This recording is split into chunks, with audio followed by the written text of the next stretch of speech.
ये इजराइली वही काम कर रहे हैं जो इनके बाप दादा फिरौनी ताकत किया करते थे। फिरौन को नजूमियों ने बताया था कि एक बच्चा पैदा होगा जो तेरी सल्तनत को हिलाक कर देगा, और इस खौफ से उसने एक साल के अंदर 12,000 बच्चों को कत्ल कर डाला था। नजूमियों ने बताया था फिरौन के ख्वाब की ताबीर में 12,000 बच्चों को कत्ल कर डाला, लेकिन जो बच्चा इसकी सल्तनत को हिलाक करने वाला था वो मूसा अलैहिस्सलाम थे। पैदा भी हुए हैं और फिरौन के घर में ही अल्लाह ने उनको पाला। आपको पता है, तफसीर उठा करके देख लें, जब हजरत मूसा अलैहिस्सलाम की माँ, उनकी विलादत का वक्त करीब आया तो तहखाने में गई, बेटा पैदा हुआ। हालात ऐसे थे कि फिरौन जो भी बच्चा पैदा होता ज़बह कर देता था। कुरान में आया युज़ब्बिऊना अब्नाअहुम व यस्तहयूना निसाअहुम, लड़की पैदा होती तो जिंदा छोड़ देते थे, बेटा पैदा होता तो ज़बह कर देते थे। अब मूसा अलैहिस्सलाम जब पैदा हुए तो क्या किया? खुदा की तकदीर और उसकी हिकमत के फैसले आपको मैं बता रहा हूं, तफसीर से ताल्लुक रखने वाली बात। अल्लाह ताला ने मूसा अलैहिस्सलाम की माँ के दिल में ये बात डाला कि एक लकड़ी के संदूक में इनको रख करके दरिया में बहा दो। और रबतना अला कुलूब, अल्लाह ताला फरमाता है कि हमने उनके दिल को बांध दिया, मजबूत किया। किसको? हजरत मूसा की माँ को। उन्होंने एक संदूक में मूसा अलैहिस्सलाम को रखा और दरिया में बहा दिया। मूसा अलैहिस्सलाम की बड़ी बहन बहते हुए संदूक का पीछा करते हुए जा रही थी, देख रही थी कहां गया है संदूक। सीधे फिरौन के बागीचे के किनारे जाकर लग गए। फिरौन की औलाद नहीं थी, फिरौन की बीवी वो बागीचे में टहलने आई थी, देखा एक संदूक आकर लगा है, गुलाब जैसा हसीन बच्चा है, उठा लिया, प्यार किया और लेकर के आई। फिरौन से कहने लगी कि हम इसको अपना बेटा क्यों ना बना ले। पहले फिरौन तो डरा कि कहीं वो मेरी सल्तनत को हिलाक करने वाला बच्चा ये तो नहीं है। बीवी ने कहा कैसी बात करते हो, ये तो दरिया से बहकर के आया है, तुम्हें पता नहीं मौला कहां से बहाकर तुम्हारी हिलाकत को लाए। तुम्हारी हिलाकत कहां से आएगी तुम्हें अंदाजा भी नहीं है। सुनो मेरी बात को।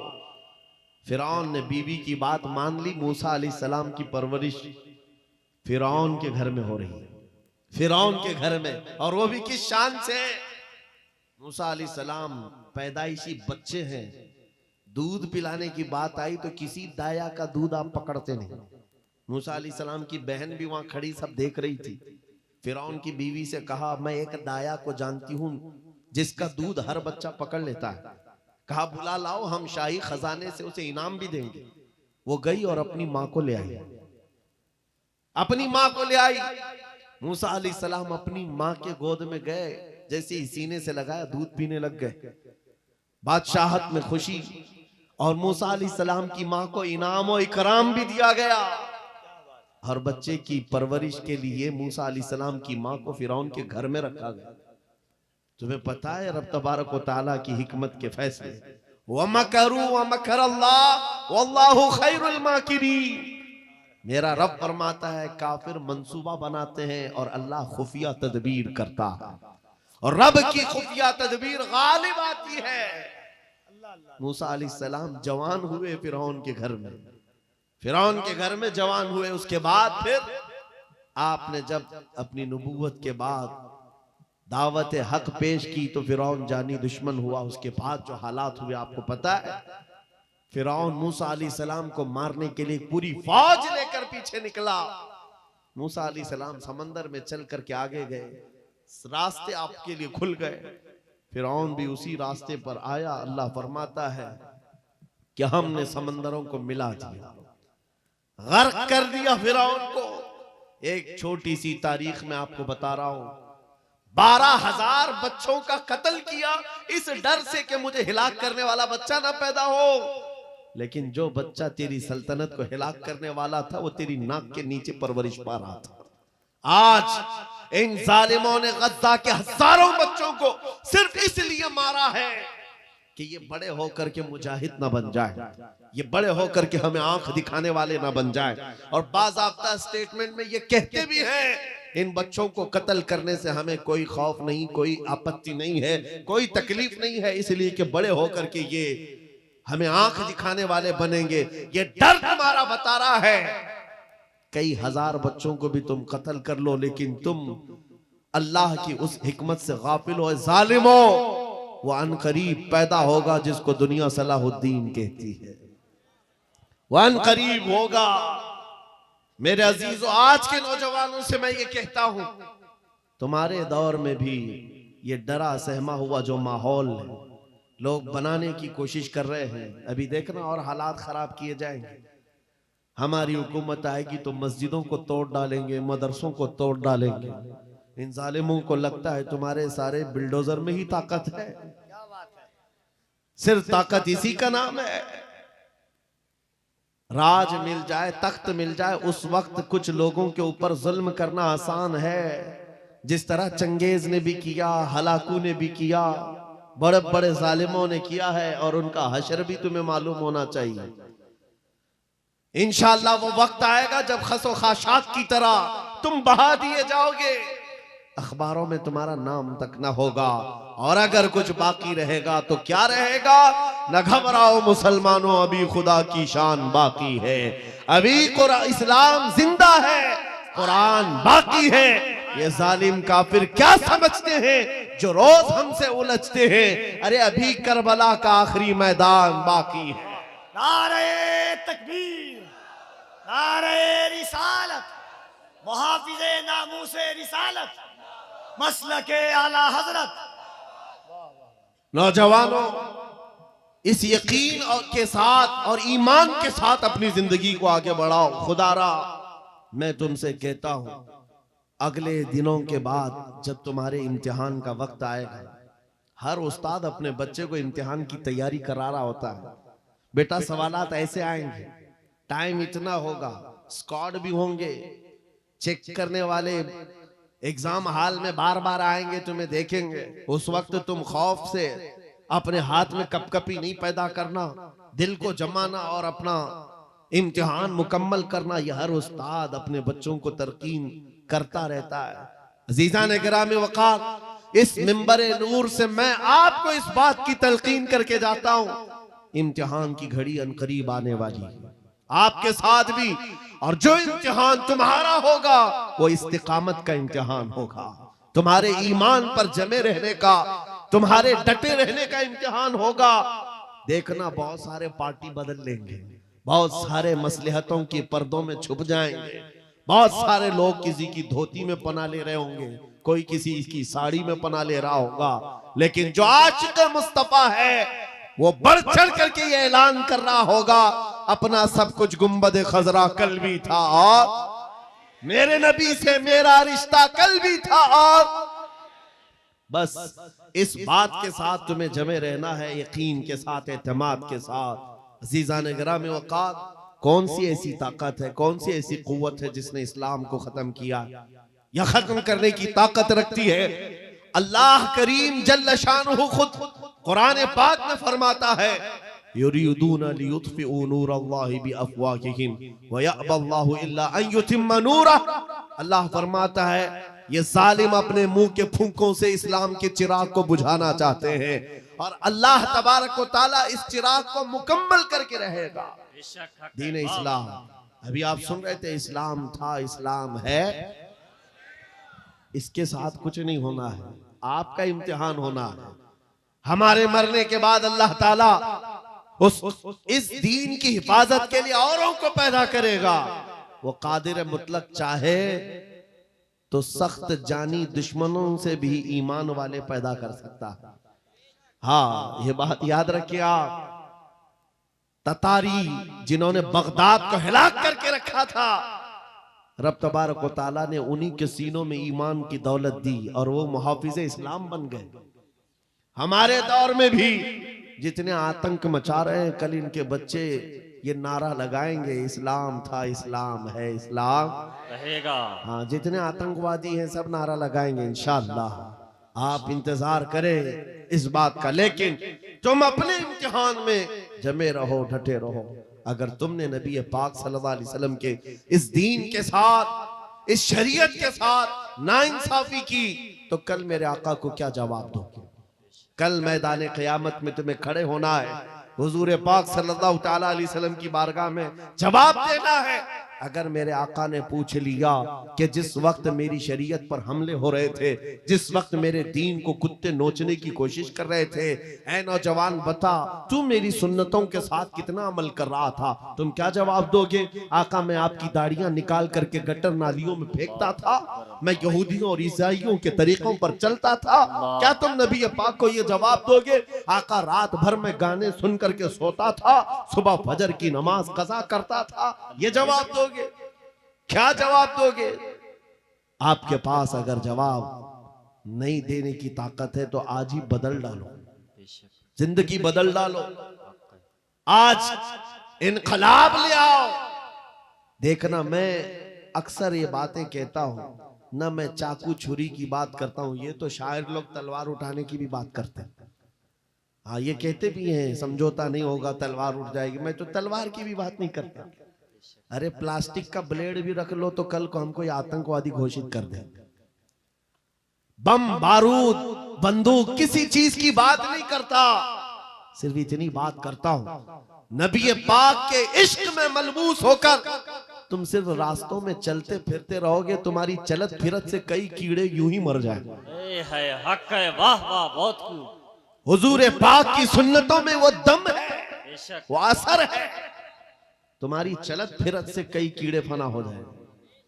बात सिर्फ इतनी है, दीवार क्या गिरी मेरे खस्ता मकान की, लोगों ने आने जाने का रास्ता बना लिया।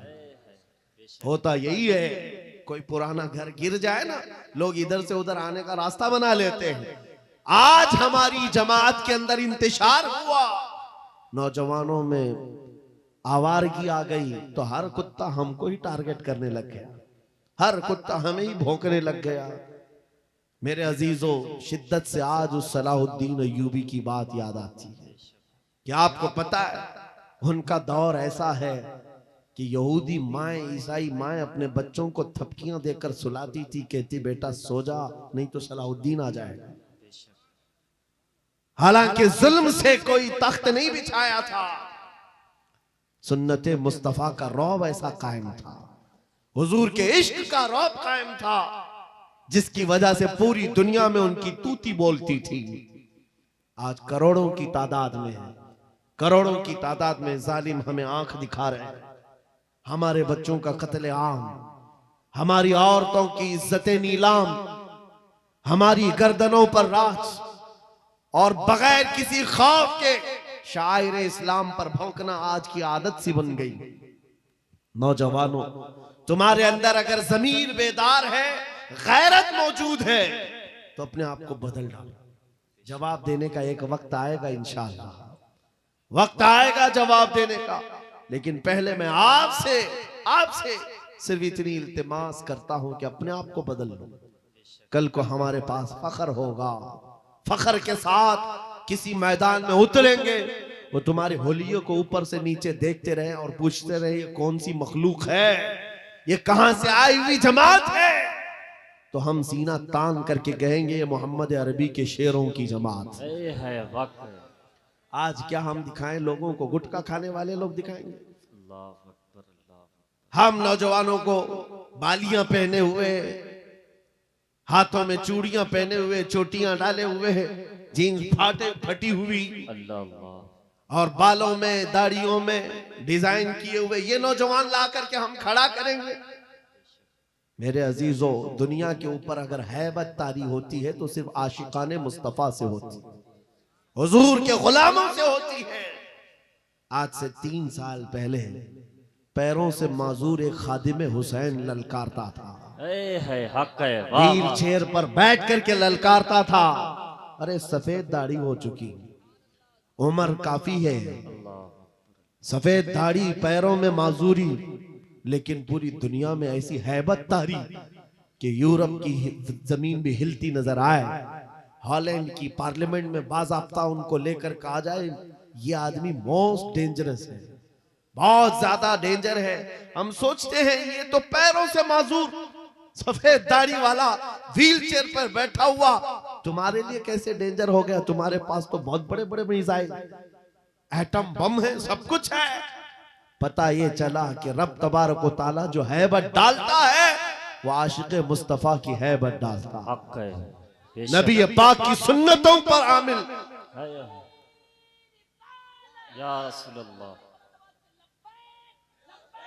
या रसूल अल्लाह।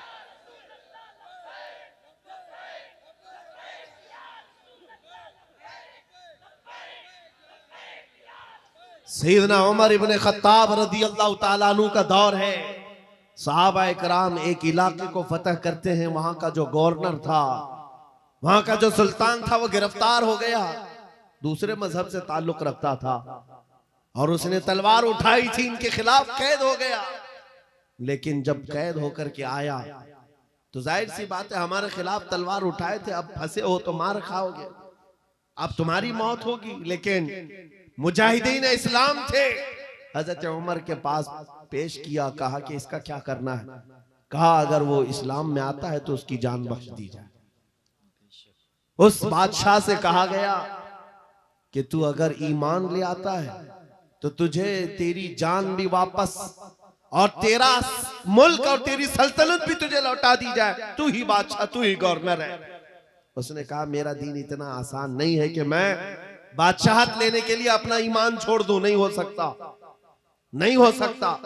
जान से मारने की बात थी। उसने कहा मैं अपना धर्म नहीं बदल सकता। फिर उसके बाद साहबा ने कहा हजरत अमीरुल मोमिनीन से इसका क्या किया जाए। हजरत उमर फारूक ने क्या किया सुनो। कहा उसको कहो कि हम तुम्हें जेल में डाल देंगे। उस बादशाह से कहा गया तो उसने कहा मंजूर है मुझे जेल, लेकिन मैं अपना धर्म नहीं बदल सकता, दीन नहीं बदलूंगा।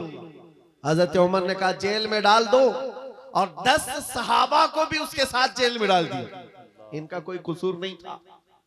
10 सहाबा जवान थे, नौजवानों तवज्जो से सुनो, उस कट्टर दिल बादशाह के साथ जेल में डाल दिए। वो नौजवान सहाबा जेल में थे। उनके वक्त, उनके औकात की पाबंदी, सुबह दोपहर शाम वो अपनी नमाजों के पाबंद, कुरान की तिलावत, नबी पाक सल्लल्लाहु अलैहि वसल्लम की मोहब्बतों वाली सुन्नतें।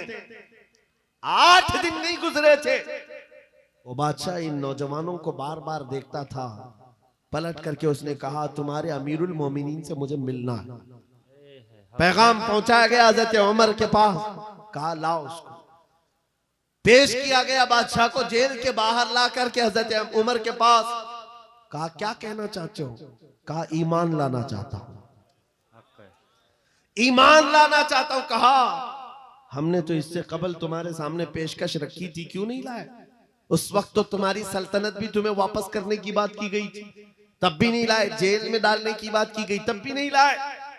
वो बादशाह कहता है इस तरह से अगर आप 25 साल भी मुझे जेल में डालते तब भी मैं नहीं बदलता। मुझे ये सख्तियों ने नहीं बदला, आपके इन 10 जवानों ने मेरा दिल बदला।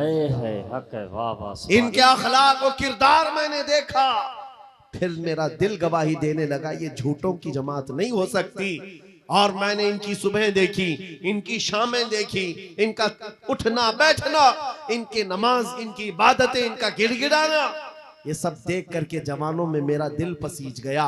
और फिर दिल ने पुकार करके कहा गुलामों का जब यह हाल है तो फिर आका का हाल क्या है। वाह वाह, बहुत चीज़ाने गिरामी वक़ार।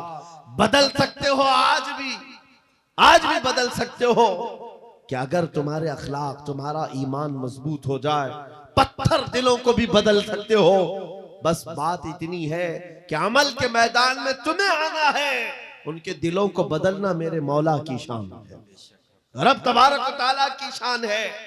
बड़े बड़े जलसे कर लिया, रात पूरी जाग लिया, लेकिन तुम्हारे अखलाक नहीं संवर सके तो ये फजूल हो जाएगा, कोई काम के नहीं। अगर सिर्फ दिखावे के लिए फॉर्मेलिटी अदा करना है तो हमें जलसों में बुलाओ भी मत। हम इस काम के लोग नहीं हैं, हम इस मैदान के लोग नहीं हैं। नहीं, हमारा ये पेशा है कि आपके पास आया, तकरीर किया और कुछ पैसे लेकर चला गया, अपनी कमाई किया। अलायाज़ु बिल्लाह, कभी नहीं।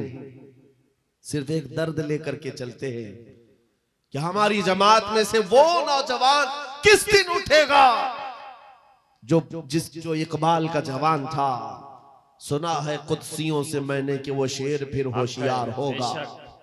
बस यही दर्द लेकर आप तक, बल्कि बंगाल की खाड़ियों में, बिहार की झाड़ियों में, हर जगह पर सफर सफर इसलिए कर रहे हैं कि कहीं ना कहीं मेरे मौला करीम ने फजल फरमाया और रहम फरमाया उम्मत मुस्तफा पर, हमारा जवान बेदार हो जाएगा। इन गानों को ये लात मारेगा, ये सारे मुजरे करने वाले अखलाक को ठोकर मारेगा और खड़ा होकर दुनिया को बताएगा मेरे नबी से मुझे इतना प्यार है कि तुम अगर नंगे रहने पर फख्र कर सकते हो तो मैं मेरे मुस्तफा की सुन्नतों पर फख्र करूंगा। बेशक सुभान। अगर तुम्हें चोटी रखने पर शर्म नहीं आती तो मुझे दाढ़ी रखने में क्यों शर्म आए? हकीकत बोल रहा हूं या नहीं? अरे लोग आज तो चड्डी पहन करके निकल रहे हैं, उनको कोई शर्म या उनको कोई हिकारत से नहीं देखता, बल्कि फैशन कहलाया जा रहा है। तुम्हें अगर अपने मुस्तफा करीम से मोहब्बत है, जैसे कि कहते हो जान भी दे देंगे, माल भी दे देंगे, उनके कदमों पर कुर्बान भी हो जाएंगे। जान बाद में देना, गर्दन बाद में देना, पहले अपने अंदर मौजूद खराबियों की कुर्बानी दे दो। अपनी जिंदगियों में मौजूद इन तमाम वाहियात को खत्म करो, आ जाओ मेरे मुस्तफा के गुलाम बन जाओ। एक सवाल करता हूं, दिल पर हाथ रख करके और यकीन के साथ मुझे बताओ, अगर कोई तुम्हें हुजूर का गुलाम कहे तो बुरा लगेगा? किसी को बुरा लगेगा? बल्कि मैं तो ये कहता हूं, दुनिया मुझे हुजूर के दरबार का कुत्ता कहकर पुकारे, मेरी जिंदगी की मेराज।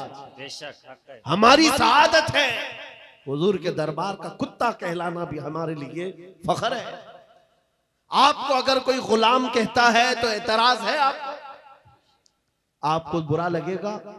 बल्कि हुजूर का गुलाम होना ये सबसे बड़ा शरफ है, सबसे बड़ी सआदत है। बेशक। तो जब आपको दुनिया कोई हुजूर का गुलाम कहे तो बुरा नहीं लगता, तो अमल करने में बुरा क्यों लगता है? पूरे के पूरे गुलाम बन जाओ हुजूर अकरम सल्लल्लाहु तआला अलैहि वसल्लम। नहीं, आप झूठ बोलते हैं। कुछ लोगों की बात कर रहा हूं, हुजूर का गुलाम कहने में बुरा नहीं लगता, टोपी रखने में बुरा लगता है, दाढ़ी रखने में बुरा लगता है, फिर झूठ क्यों बोल रहे? हुजूर के गुलाम कहलाने में बुरा नहीं लगता, लेकिन अमल से बार बार दिखाते हो कि नहीं, पसंद नहीं है तुम्हें, पसंद नहीं है। इस्लाम जिंदाबाद का नारा लगाते हो, अपनी बीवियों पर, अपनी बच्चियों पर इस्लाम को क्यों नहीं पसंद करते? इनके दुपट्टे कहां चले जाते हैं? इनको आवारा क्यों छोड़कर रखा है? इनको जिस तरह बेपर्दगी के साथ घुमाते हो और खुशियों से देखते हो, शादी महल में जाकर देखे वहां तो हालात ही बदले हुए हैं, इस्लाम दिखता ही नहीं। तो इस्लाम जिंदाबाद का नारा सिर्फ ये जुबानी है? अपने घरों से तब्दीली ले आओ, इनकलाब तुम्हारे घरों से आएगा। आज तुम दिल महसूस करके बैठे हुए हो कि बड़े बड़े तख्त पर बैठे हुए कुत्ते हमारे लिए भौंक रहे हैं, इस्लाम को मिटाएंगे, मदरसों को मिटाएंगे, मस्जिदों को मिटाएंगे, बुरा लगता है। और उसके बदले में तुम चाहते हो उनका जवाब देने वाला कोई चाहिए। बार बार हमारी मेंबरों से हम उनका जवाब देते रहे। ऐ नौजवानों, जवाब तुम अपने अमल से दो। एक मस्जिद का मीनार क्या गिरता है, हर घर मस्जिद बनना चाहिए, हर घर मस्जिद बन जाए। काश तुम्हारे घरों से अजाने हो, तुम्हारे घरों को मुसल्ला बना दिया जाए। एक बात याद रखो, दुनिया थक जाएगी, एक वक्त आएगा थक जाएगी।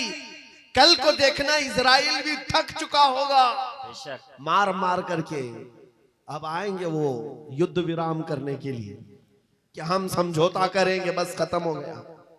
जितनी ताकत थी झोंक दिया, मार मार करके थक जाएगी दुनिया। लेकिन हमारी शरीयत का, हमारे दीन का एक मिजाज है, कितने गाजी मारोगे हर घर से गाजी निकले। तुम एक चिराग गुल करोगे, मौला 100 चिराग रोशन करेगा। ये सिलसिला चलता रहेगा। यहां पर भी तुम खौफजदा ना रहो, डर के माहौल में ना जियो। बस मैं तुम्हें ये बात कहने के लिए आया हूं, अगर नबी के गुलाम हो तो पूरी गुलामी करो, पूरी गुलामी करो, फख्र के साथ करो। अपनी दाढ़ियों के साथ, अपने शनाख्त के साथ, अपनी आइडेंटिटी के साथ। आपको क्या लगता है कि कोई हमें नौकरी से निकाल देगा, कोई हमें रिस्क नहीं देगा? माज़अल्लाह रज़्ज़ाक़ ये लोग नहीं, रज़्ज़ाक़ मेरा रब है, हक है। अल्लाह मेरा रज़्ज़ाक़ है। एक छोटी सी कम्युनिटी ने अपनी पहचान बना ली पंजाबियों ने, और वो अपनी आइडेंटिटी को लेकर के चलने लगे और दुनिया पर उन्होंने छाप छोड़ा कि हम जहां रहेंगे अपनी शनाख्त के साथ रहेंगे, समझौता नहीं करेंगे। दुनिया उनको एक्सेप्शन देने लग गई कि हाँ ठीक है, तुम इसके साथ ही जियो। ऐ मोमिनो, तुमने खुद छोड़ दिया अपनी चीजों को। काश उस सहाबी रसूल की बात मैं तुम्हें बताऊं। हजरत नौमान एक सहाबी, एक बादशाह के पास उनको बुलाया गया था, हुजूर के तर्जुमान बन करके गए थे। और जब उस बादशाह के पास आए, काफिर बादशाह था, एक सहाबी की बात, उसने कालीन बिछाया। और कैसा कालीन था? रेशम का कालीन था। रेशम का कालीन, बहुत महंगा कालीन। और जो कुर्सी बिछाया वो सोने की कलाई की हुई कुर्सी थी। जब सहाबी रसूल वहां पहुंचे, देखा रेशम का कालीन है, अपनी तलवार से फाड़ दिया, कहा उठाओ इसको, जमीन पर चलूंगा। जमीन पर चलकर आए, कुर्सी देखा सोने की रखी।